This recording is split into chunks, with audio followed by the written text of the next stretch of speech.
Martineau. Des fois, quand on se sent contrarié, ben c'est peut-être parce qu'il touche à quelque chose. C'est peut-être parce qu'il touche à quelque chose. Cube Radio. En direct à LCN. C'est notre dernière de la semaine avec Richard Martineau. Salut Richard. Salut Jean-François. Hey, on a un bel auditoire, des gens qui sont à l'écoute, toujours à la recherche de solutions. Tu sais, tu as parlé hier des croque-glaces qu'on voit plus, qui sortent plus.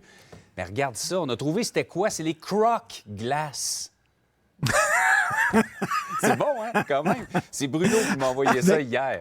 Très efficace pour avec contrer des la crampons glace. en dessous. Oui, c'est ça, pour contrer la glace dans les rues de Montréal. Écoute, ce serait plus efficace quand même que les croque-glaces.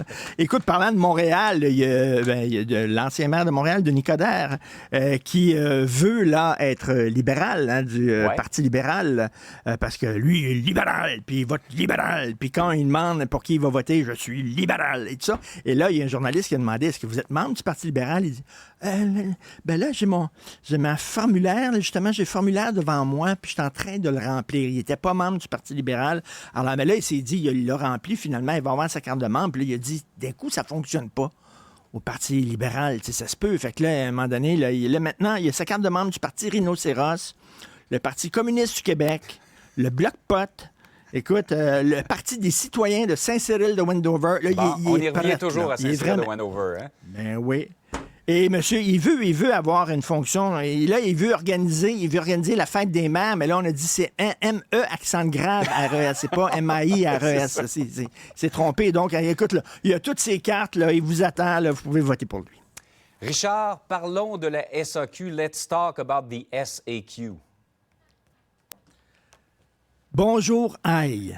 Alors, un député du Bloc est allé à la SAQ, il s'est fait dire bonjour, aïe, et il était vraiment pas content. Écoute, on n'arrête pas de nous dire que les anglophones de Montréal sont parfaitement bilingues. Ils sont bilingues, ils parlent le français. Arrêtez de dire qu'ils sont pas bilingues. Quand tu vas voir la personne à la caisse à la SAQ, elle dit deux choses. Elle dit bonjour, puis elle dit avez-vous votre carte Inspire? Ouais. Clair, là. S'ils ne sont pas capables de comprendre ça, là, pourquoi il faut leur dire bonjour, aïe? Ça veut dire qu'ils ne sont pas capables de comprendre bonjour. Et là, c'est la SAQ, là. Ça appartient au gouvernement. Oui. Comment ça se fait qu'on fait ça, là? Et là, il a fallu quelqu'un du Bloc en disant, ben là, on va les rappeler à l'ordre. Vous représentez le gouvernement du Québec, s'il vous plaît. Au Québec, c'est en français que ça se passe. Je suis allé au cinéma la semaine dernière voir un film américain en anglais. Et il y avait une publicité du gouvernement du Québec, un programme d'emploi, et c'était en anglais. Et là, je me retourne vers ma blonde en disant, mais pourquoi le gouvernement du Québec fait des pubs en anglais? Mm-hmm. Pourquoi? Et j'en avais déjà parlé. Ma blonde est allée se faire opérer à l'hôpital général juif. La personne qui l'opérait était une chirurgienne excellente, unilingue anglophone.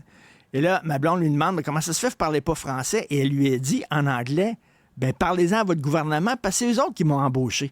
C'est une très bonne réponse. Oui. Comment se fait qu'on embauche dans les hôpitaux des gens qui ne parlent pas français, unilingue anglophone? Mm-hmm. À un moment donné, là, c'est bien beau blâmer les autres puis tout ça là, de nos problèmes. C'est nous-mêmes le problème. Là. Veut dire, c'est le gouvernement, puis on dit bonjour, aïe. On n'a pas à dire bonjour, aïe. Ça n'a pas de maudit bon sens.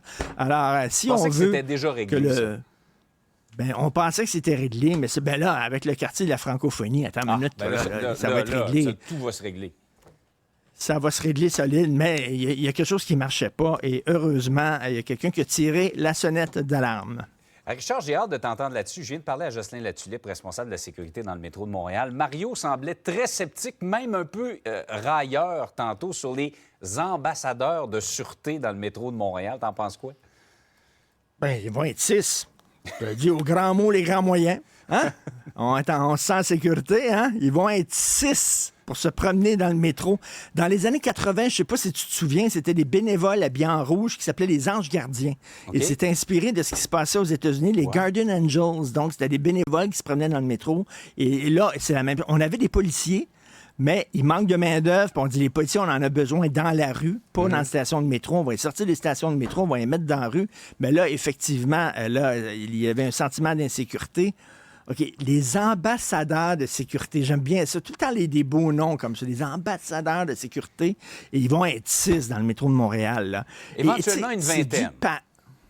Oui, mais on C'est pas patch, beaucoup. excusez-moi l'anglicisme, Oui. mais on patch parce que c'est un symptôme, ce qui se passe dans le métro, d'un problème beaucoup plus grave. C'est que Montréal s'en va littéralement, ça bombe. Écoute, il y a une collègue ici de Cube qui est allée dans le métro de Montréal. Elle a pris l'ascenseur qui se rend en bas, là, dans le métro. C'était rempli d'urine. Il y a des gens qui ont utilisé ça comme toilette. Tu sais, il y a des gens dans le métro, et c'est des gens qui sont misérables, là, qui sont là, qui délirent à voix haute. Il y en a qui sont, bien sûr, intoxiqués, dopés, tout ça. Il y a un problème, mais c'est un problème beaucoup plus grave. On dirait qu'on patch, exactement comme on fait avec les rues dans le trottoir, mais le problème est plus grave et on le voit pas. Donc, si je peux résumer, là, quand tu vis à Montréal, tu sors, puis tu marches sur le trottoir, tu peux te casser une jambe, OK? Tu t'en vas dans un commerce, les vendeurs cassent le français. Tu prends le REM pour venir à Montréal, il est cassé. Tu vas dans une épicerie, ça coûte tellement cher, il faut que tu casses ta tirelire, puis tu vas dans le métro, puis il y a des gens qui quittent tellement ils sont cassés. Alors, c'est ça, Montréal. Richard, t'es un Ça va casseux de super. party. Ça- Franchement. T'es négatif. Alors, voilà. Hey, Richard, C'est passe vrai. une belle fin de semaine. On se retrouve lundi.